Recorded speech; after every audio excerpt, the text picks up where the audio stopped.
Assalamualaikum warahmatullahi wabarakatuh. Salam sejahtera bagi kita semua.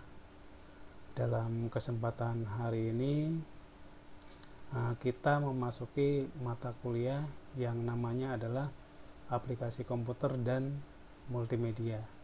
Dan untuk kali ini mata kuliah ini diampu di prodi S1 Gizi ya. Dan untuk mata kuliah ini nanti akan dibimbing oleh tim dosen yang salah satunya saya, yaitu Abdurrahman. Terus nanti ada dosen berikutnya yaitu Bapak Yohanes Romando Sipayung MKom. Karena kami bentuknya tim, nanti akan berbagi pengajarannya. Oke, adik-adik mahasiswa, sebelum masuk ke materi yang pertama, saya akan jelaskan dulu yang untuk mata kuliah aplikasi komputer dan multimedia ini. Nanti supaya adik-adik mahasiswa punya gambaran tentang mata kuliah ini. Oke, untuk mata kuliah ini memiliki bobot 2 SKS yang akan lebih cenderung ke praktikumnya. Walaupun nanti di sini ada teorinya dengan persentase yang tidak banyak. Gitu. Oke, di sini saya akan jelaskan dulu tentang capaian pembelajaran. Ya, di sini nanti adik-adik mahasiswa dapat mengkolaborasikan penggunaan program-program komputer atau aplikasi-aplikasi komputer untuk berbagai kepentingan pembuatan laporan dan presentasi. Gitu. Karena di masa-masa mahasiswa ini untuk pembuatan laporan dan presentasi sangat dibutuhkan sekali ya. Makanya mata kuliah ini nanti orientasinya yaitu untuk kepentingan pembuatan laporan dan presentasi. Nanti ke depan di setiap prodi di UNW itu nanti ada kerja praktek ya, terus skripsi yang nantinya ada pembuatan laporan dan presentasi. Nah, itu ya adik-adik mahasiswa untuk capaian pembelajaran mata kuliah aplikasi komputer dan multimedia. Terus untuk materi yang ke depan kita pelajari ya. Nah, di sini untuk perkuliahan kita memiliki 16 kali pertemuan dalam satu semester. Jadi nanti untuk pertemuan pertama ya. Jadi pertemuan pertama sampai dengan pertemuan ke-7 nanti saya bimbing ya dari pertemuan 1 sampai 7. Terus nanti ada pertemuan ke-8 yaitu ujian tengah semester. Terus nanti dilanjutkan di pertemuan 9 sampai dengan 15 itu nanti akan dibimbing oleh Pak Yohanes Romando. Terus nanti di pertemuan 16-nya adalah ujian akhir semester. Nah, gitu ya adik-adik. Mudah-mudahan nanti ada gambaran tentang mata kuliah ini. Untuk materinya, yang pertama di sini nanti secara teoritis dulu kita ada materi tentang pengenalan komputer ya. Pengenalan komputer, bagaimana sih komputer itu ya. Terus yang kedua sistem operasi komputer ya. Terus yang ketiga program aplikasi komputer ya, yang nantinya 3 materi ini ya, pengenalan komputer, sistem operasi komputer, dan program aplikasi komputer nanti akan dijadikan satu di pertemuan pertama ini ya. Terus materi selanjutnya yang poin 4 yaitu program Microsoft Office Word ya. Nah, di sini nanti langsung kita mempraktekkan ya. Dan nantinya kalau nggak salah ini nanti ada 2 kali pertemuan ya. Nanti akan saya pandu, saya bimbing di sini. Terus yang kelima pengoperasian program MS Office Excel ya. Itu nanti kaitannya dengan mengolah angka ya. Dan tentunya nanti orientasinya adalah pembuatan laporan.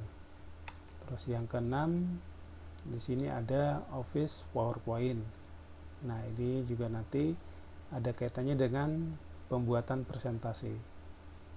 Terus nanti di sini mengoperasikan program SPSS.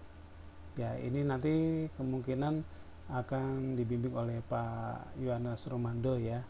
Jadi ini setelah UTS atau ujian tengah semester. Terus yang kedelapan, mengoperasikan CorelDRAW ya. Kalau tadi ini SPSS ini untuk mengolah data ya. Terus yang untuk CorelDRAW adalah untuk mengolah gambar ya. Oke, kurang lebih untuk materi ke depan dalam 16 kali pertemuan seperti ini ya. Dari mulai dari pengenalan komputer sampai dengan pengoperasian program CorelDRAW ya.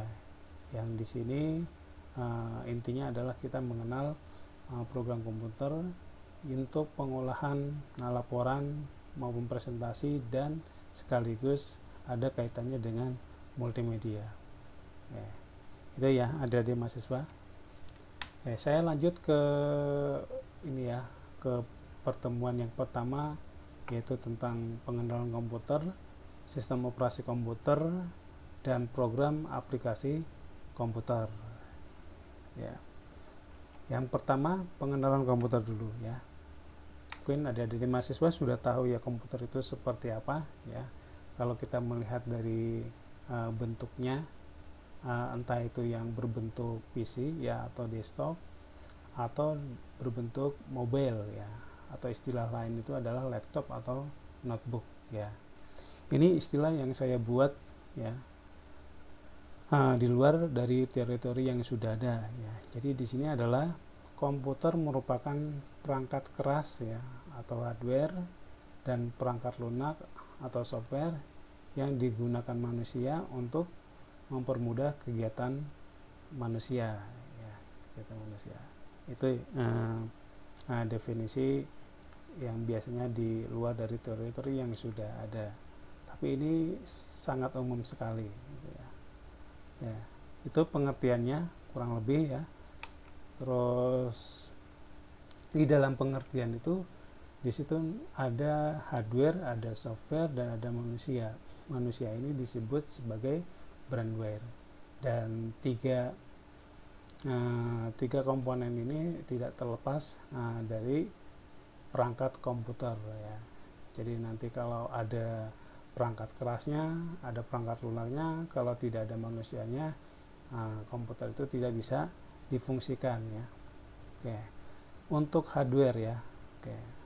Untuk hardware secara arsitekturnya itu terbagi menjadi tiga bagian. Yang pertama di sini ada input device. Terus yang kedua di sini adalah untuk CPU ya. CPU itu Central Processing Unit, atau untuk bahasa awamnya itu ya komputer ya. Terus yang selanjutnya yaitu output device ya. Oke. Ini secara umum aja ya. Kalau kita melihat dari komputer atau laptop, ada komponen input ya, contohnya keyboard. Terus ada komponen komputer, di sini terdiri dari prosesor dan memori ya. Jadi ada istilah Pentium, Intel Dual Core, i3 ya, itu adalah prosesor ya. Kebanyakan orang mengatakan bahwa prosesor itu adalah otaknya dari sebuah komputer. Terus di sini juga ada memori. Memori itu ada kaitannya dengan penyimpanan dan kecepatan ya. Dengan kecepatan. Jadi untuk kecepatan itu biasanya istilahnya adalah RAM. Terus kalau untuk penyimpanan namanya memori ya, kapasitasnya berapa. Terus selanjutnya di sini selain ada diproses dari komputernya, ada outputnya. Nah, outputnya seperti apa? Ya, kalau di komputer outputnya adalah monitor. Nah, itu dasar dari arsitektur atau komponen yang ada di dalam perangkat keras atau hardware. Ya, selanjutnya ada bagian software ya, atau perangkat lunak.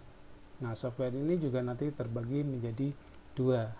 Ada yang dikatakan sebagai sistem operasi dan ada yang dikatakan sebagai program atau aplikasi.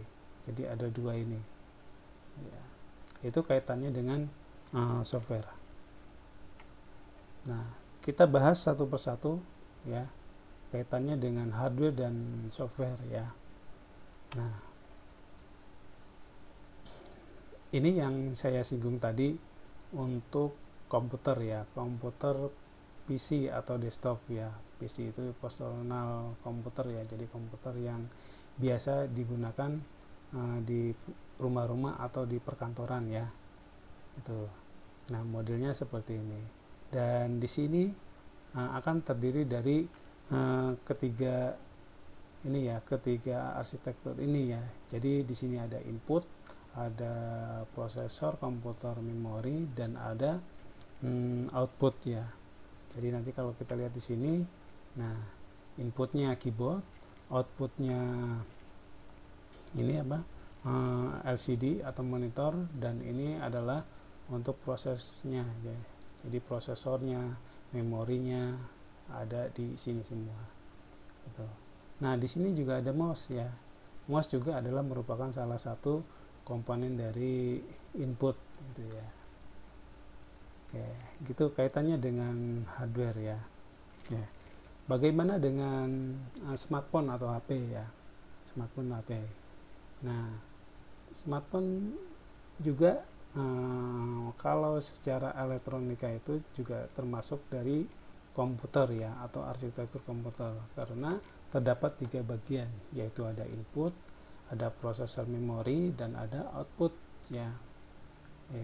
Nanti kita akan bahas juga ya kenapa kok ini bisa dikatakan sebagai arsitektur komputer, karena komponen dan kinerjanya hampir sama dengan komputer ya. Terus ada lagi ini ya. Nah, ini mungkin adik-adik mahasiswa sudah paham dengan gambar ini.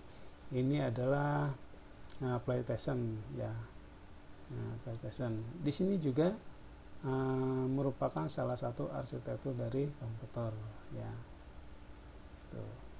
Nah, karena di perangkat ini itu ada 3 komponen tadi ya, ada inputnya, ada prosesnya ya, prosesor dan memorinya, dan ada outputnya ya. Kalau kita teliti ya memang ada ya. Nah, inputnya pakai keypad, terus prosesnya pakai ininya, alatnya ya, PS nya, terus nanti outputnya menggunakan TV atau LCD ya. Nah, ini contoh spesifikasi komputer ya, komputer. Nah, di sini ya, kalau kita lihat di internet atau mungkin biasanya ketemu di spek-spek komputer yang dijual di toko komputer ya, di sini biasanya nanti akan tercantum ada prosesornya ya. Prosesor apa ya, ada i3, ada i5, ada i7 ya. Terus nanti di sini juga ada memori ya, ada VGA-nya, terus ada kapasitasnya berapa giga dan lain-lain ya. Nah, itu spesifikasi komputer dan ada kaitannya dengan hardware. Jadi poin-poin yang ada di sini itu merupakan dari hardware atau perangkat yang ada di dalam komputer. Nah, bagaimana dengan smartphone atau handphone ya? Nah, handphone juga sama. Di dalamnya juga memiliki prosesornya, memiliki memori ya, memiliki kapasitasnya, terus ada layarnya, ada inputnya. Nah ini dikatakan sebagai komputer ya, komputer dengan sifatnya lebih mobile atau lebih kecil gitu. Oke, sekarang kita masuk ke sistem operasi ya. Sistem operasi. Nah, mungkin adik-adik mahasiswa sudah tahu ya lambang seperti ini, Windows ya, Windows. Mungkin laptop adik-adik mahasiswa menggunakan yang ini ya, atau di komputer di rumah menggunakan yang ini. Nah, ini adalah merupakan sistem operasi ya, di mana sistem operasi itu adalah merupakan program pokok ya, atau program utama sebelum program-program dari aplikasi untuk mengolah data ya, kayak seperti Microsoft Word, Excel, PowerPoint, itu bagian-bagian dari atau di bagian dalamnya di Windows 10 ya contohnya. Terus nah ini ada juga Linux ya. Linux mungkin adik-adik mahasiswa jarang mengenali yang ini ya. Biasanya kalau alumni dari SMK ya, SMK TKJ Multimedia, mungkin ini paham ya. Ini juga merupakan salah satu sistem operasi ya, yang bisa digunakan di komputer atau di laptop itu. Terus ada lagi Mac OS ya, Mac OS. Nah, ini juga merupakan sistem operasi ya.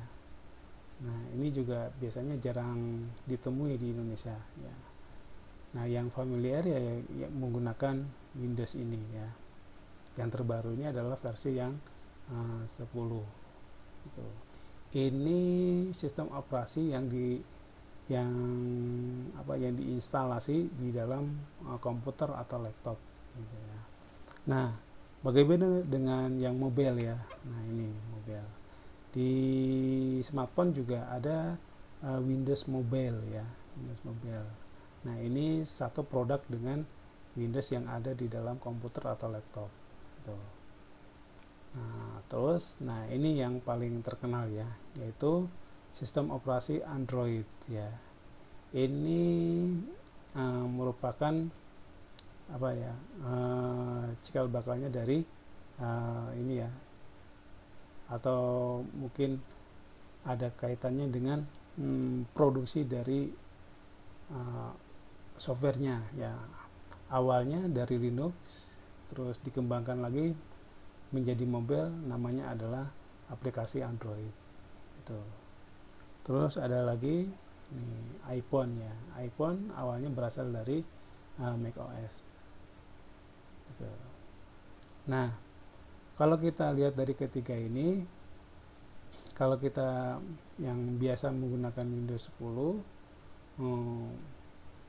kita akan lebih familiar yang ini dibandingkan dengan yang lain ya. Tapi ketiga ini memiliki karakteristik yang berbeda-beda gitu. Berbeda dengan yang Linux atau Android ya. Nah, ini biasanya lebih terbuka ya, atau open source namanya ya. Terus kalau Mac OS itu biasanya integrate dengan hardware-nya ya.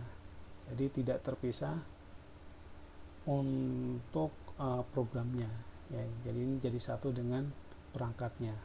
Nah, kalau yang Windows sama Linux atau Android itu bisa terpisah. Ya. Kayak itu kaitannya dengan sistem operasi. Terus aplikasi komputer, yaitu bagian dari sistem operasi. Jadi setelah kita menginstal sistem operasi, nanti baru bisa kita menginstal aplikasi yang lainnya ya, atau aplikasi komputer.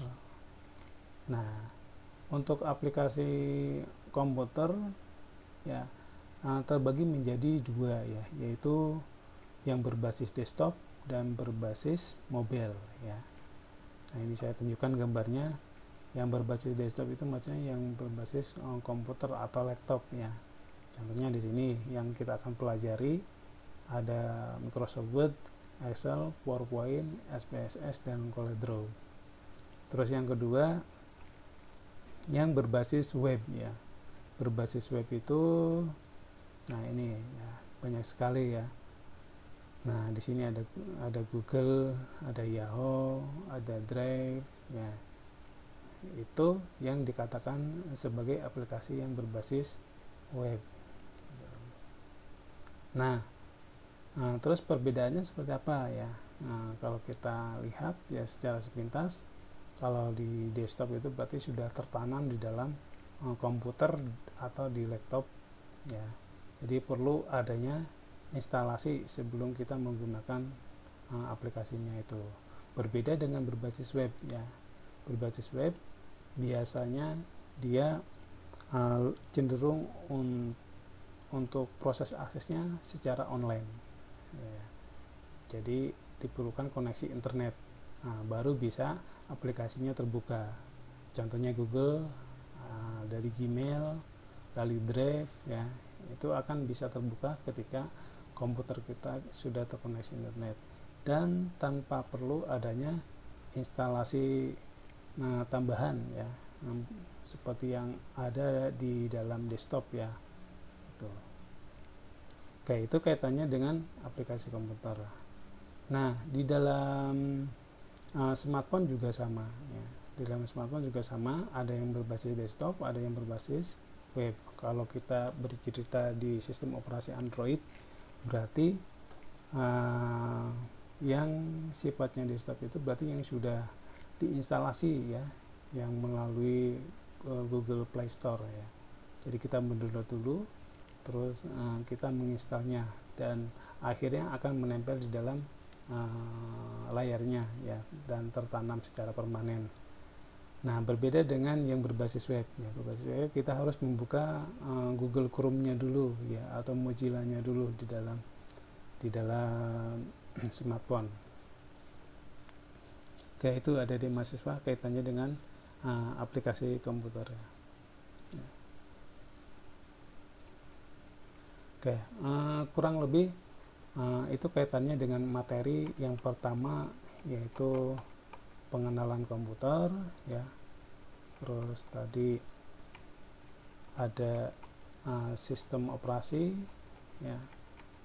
Terus ini ya, ada program aplikasi komputer. Nah, nanti di pertemuan yang kedua kita akan langsung praktek ya. Ya, karena kemarin sudah melakukan maba ya, orientasi mahasiswa baru, sudah dijelaskan oleh beberapa pembicara bahwa untuk semester ini ya, karena ini masih pandemi, kita sifatnya masih online ya, atau daring. Oke, makanya nanti praktikumnya juga kita akan secara online ya. Seperti biasanya saya menyampaikan materi ini dengan menggunakan video ini supaya nanti adik-adik mahasiswa dalam mengikuti langkah-langkah praktikumnya akan lebih mudah. Oke, saya kira cukup dulu untuk pertemuan pertama ini. Oke, jika nanti ada pertanyaan silakan nanti bisa komentar di dalam Sipolin ya, atau e-learning ya, e-learning di Prodi Gizi ya, atau bisa di dalam channel YouTube saya ini yang khusus untuk pembelajaran, yaitu namanya grup kuliah. Oke, saya kira cukup dulu. Terima kasih. Wassalamualaikum warahmatullahi wabarakatuh.